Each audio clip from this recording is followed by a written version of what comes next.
ગયા છે પીઠરમાના સાનિધ્યમાં। જો અમારે હેતવીબેન કરે છે ડ્રાઇવિંગ।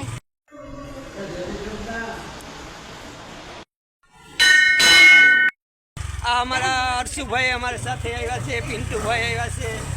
જો અમારા હેતવીબેન ને મેઘાબેન, સંજનાબેન બધા તૈયાર થઈ ગયા છે અને હવે અમે થોડીક જ વારમાં જવાના છે આઈશ્રી પીઠરમાના સાનિધ્યમાં। તો અહીંયા જઈ અને જો અમારા મીરાબેન એમ કહે કે મારે આવવું, પણ હવે એ તો નાના છે એટલે રહી નહીં।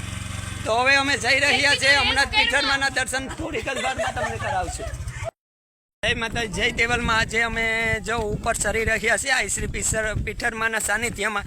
જો ઘણા બધા અમે આખે ફેમિલી આવ્યા છે, બધા જે ઉપર જઈ રહ્યા છે થોડીક જ વારમાં। જો અમારે હેતવીબેન અને રિદ્ધિબેન, પિન્ટુભાઈ એ બધા તો આગળ જઈ રહ્યા છે અને આ અમારે હર્ષુભાઈ છે મારા મોટા ભાઈ।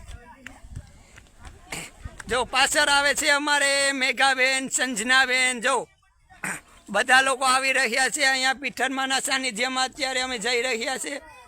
જો અહીં તો જંગલ આવેલું છે, કયું મોટું જંગલ છે। તો અહીંયા જો અમારે હર્ષુભાઈ એ જોયા છે કરમદા। તો હર્ષુભાઈ કરમદા જોયા એટલે એને કરમદા ખાવાનું મન થઈ ગયું છે, કેમ કે જો હું તમને બતાવી કયું મોટું અહીંયા જંગલ છે। જો જંગલ મેં મંગલ આઈશ્રી પીઠરમાના સાનિધ્યમાં। હમણાં થોડીક જ વારમાં અમે ઉપર પહોંચી જશું અને તમને દર્શન પણ કરાવશું। જો આ લોકો બધા થાકી ગયા છે અત્યારે તો, પણ ધીરે ધીરે ઉપર જઈ રહ્યા છે અમે। પિન્ટુભાઈ અને રિદ્ધિબેન છે, હેતવીબેન તો આગળ છે અત્યારે।